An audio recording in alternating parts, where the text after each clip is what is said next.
قرآن مجید میں ہے ان اللہ لا یستحی من الحق، کہ اللہ تعالیٰ حق بات بیان کرنے سے حیا نہیں کرتے۔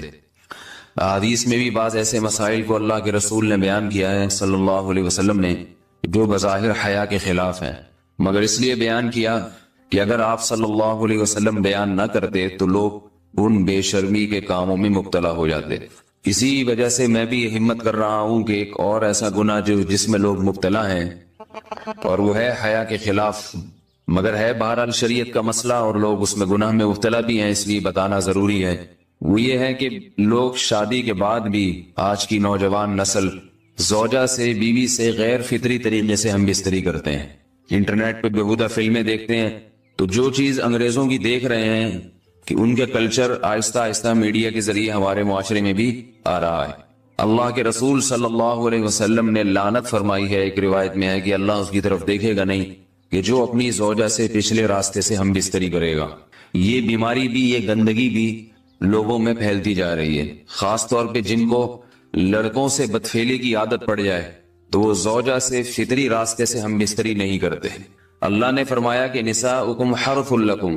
یہ تمہاری زوجات ہیں، بیویاں ہیں، یہ نسل بڑھانے کے لیے ہیں، تو اسی راستے میں انسان اپنی خواہش کو پوری کر سکتا ہے جس راستے سے نسل بڑھتی ہے۔ اس کے علاوہ کسی اور راستے سے اپنی خواہش کو پورا کرنا یہ حرام ہے، گناہ کبیرہ ہے، گندگی ہے۔ ہمارے پاس کیسز آتے ہیں، ایک پاک دامن لڑکی کی شادی ہوتی ہے، لڑکا بھی بظاہر بڑا نیک، لیکن کیا ہے، لڑکا چونکہ ٹھرکی ہوتا ہے، شہوت کا درندہ ہوتا ہے، تو وہ یہ نہیں دیکھتا کہ میں اپنی بری خواہش مٹانے کے لیے میں اپنی زوجہ کو غیر فطری طریقے پر مجبور کیسے کر سکتا ہوں، تو مجبور کرتا ہے پھر اپنی بیوی۔ اس میں جو عورتیں زیادہ پاک دامن نہیں ہو، نیک نہ ہو، یا ان کو یہ ڈر ہو کہ طلاق ہو گئی تو ہم کہاں جائیں گے، وہ پھر اپنے شوہر کے ساتھ اسی غیر فطری طریقے پر آمادہ ہو جاتی ہیں، اور اس کا عذاب اور اس کا وبال یہ ہوتا ہے کہ کچھ دنوں میں ان کو بھی اسی کی لت پڑ جاتی ہے۔ انسان جب بھی کوئی غیر فطری راستہ اختیار کرتا ہے،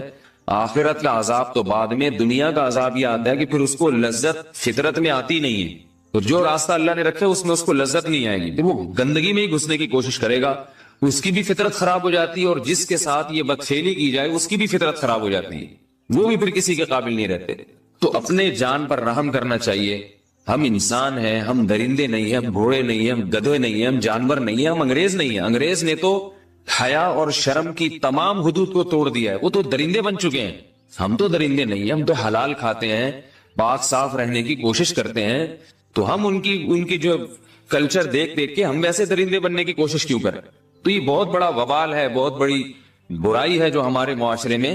آہستہ آہستہ جڑ پکڑتی جا رہی ہے، اور اس سے بیماریاں بھی پھیلتی ہیں۔ غیر فطری طریقہ ہے، بیماریاں بھی پھیلتی۔ ایسے کیسز آتے ہیں کہ جناب وہ مرد مجبور کر رہا ہے بیوی کو، اور وہ بیوی جو ہے ساتھ نہیں دیتی تو پھر اس کو طلاق کی دھمکیاں دیتے ہیں، ایسے کیسز بھی آتے ہیں۔ اور یہ بھی آتا ہے کہ مرد جب اپنی بیوی کو غیر فطری طریقے پر مجبور کرتا ہے، بیوی آمادہ نہیں ہوتی، تو مرد پھر یہ دھمکی دیتا ہے کہ بھائی میری خواہش تو تم سے پوری ہوتی نہیں ہے، پھر میں دوسروں کے پاس جاؤں گا۔ تو یاد رکھیں، جس عورت کا شوہر یہ دھمکی دے اس کو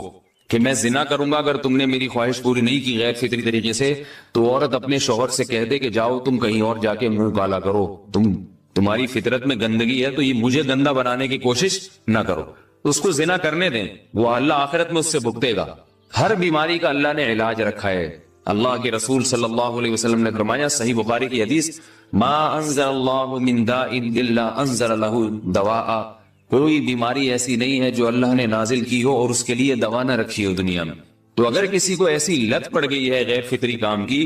تو اس کو چاہیے کہ وہ اپنا علاج کرائے، ڈاکٹر سے بھی رابطہ کرے، اور سب سے بڑا علاج یہ کہ کچھ وقت صبر کرے گا، چھوڑ دے گا کچھ عرصے کے لیے، تو خود بخود آہستہ آہستہ صحیح ہو جائے گا۔ ایک آدمی شراب کا عادی ہے، ایک علاج تو یہ کہ ڈاکٹروں سے رابطہ کرے، بہترین علاج کے چھوڑ دے، کتنے دن تڑپے گا؟ ایک دن، دو دن، تین دن، چار دن، ایک ہفتہ، دو ہفتہ، بہت زیادہ سال ہو جائے گا نا، اس کے بعد خود بخود ٹھیک ہو جائے گا۔ سگریٹ کا عادی ہے، چھوڑ دے گا، تو کتنے لوگ ہم نے دیکھے ہیں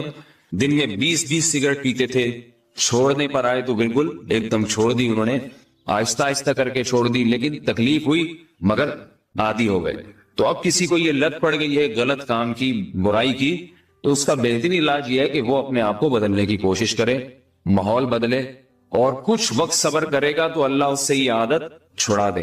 نہیں کی، صبر نہیں کیا اس نے، پھر اسی گندگی میں موت واقع ہوگی، پھر آخرت کا عذاب بہت سخت، نسلیں برباد ہو جاتی ہیں اس عمل سے انسان کی۔ تو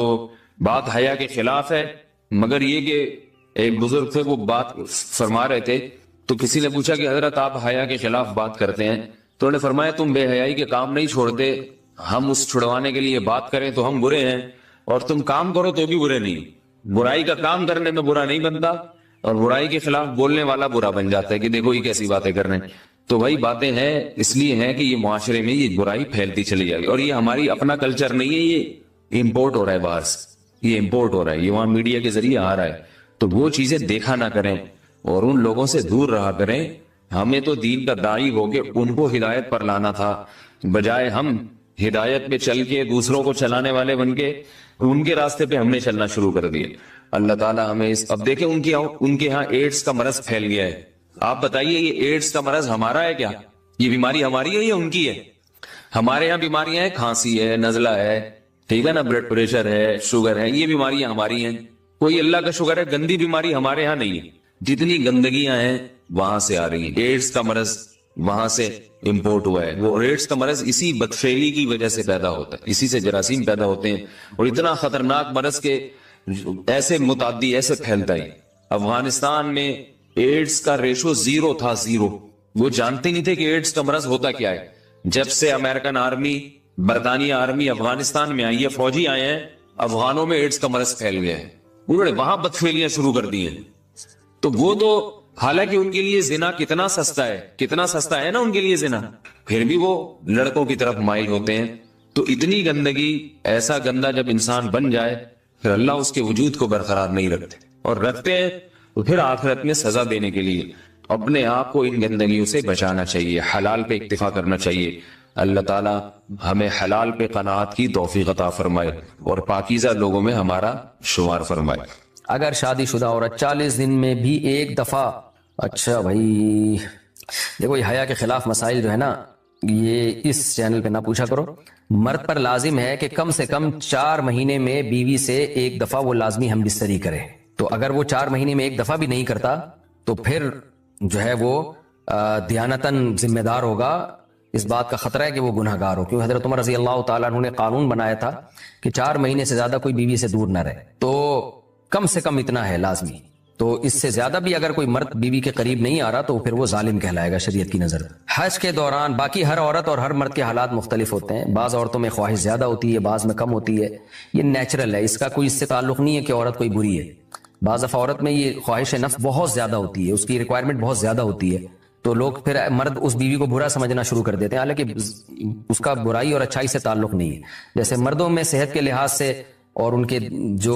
مینٹل ہیلتھ ہے اس کے لحاظ سے مردوں میں فرق ہوتا ہے، کسی میں خواہش بہت زیادہ ہوتی ہے، کسی میں کم ہوتی ہے، تو اس طرح خواتین میں بھی ہوتی ہے۔ بہت سے پاک دامن عورتیں ہوتی ہیں لیکن ان میں ڈیزائرز بہت زیادہ ہوتی ہے، تو یہ سب کی الگ الگ اللہ نے فطرت بنائی ہے، تو میاں بیوی اس کو ایک دوسرے کو بہتر سمجھ سکتے ہیں کہ کس کی کیا ڈیزائرز ہیں۔ بہرحال اگر مرد میں عورت کی ڈیزائرز پوری کرنے کی طاقت نہیں ہے، عورت میں بہت زیادہ ڈیزائرز ہیں، مرد میں کم ہے، تو ایسی صورت میں عورت پھر مرد سے طلاق مانگ سکتی ہے کہ بھئی میں سیٹسفائی نہیں ہو پا رہی ہوں اور میری ریکوائرمنٹ زیادہ ہے۔ تو مرد اگر طلاق دے دے تو اچھی بات ہے، نہیں دے تو پھر عورت کو چاہیے اسی کے ساتھ گزارا کرے۔ ہاں اگر 4 مہینے تک بھی مرد بیوی کے پاس نہیں آتا ہے تو پھر مرد پر لازم ہے کہ عورت کے مطالبے پر اس کو وہ چھوڑ دے، کیونکہ پھر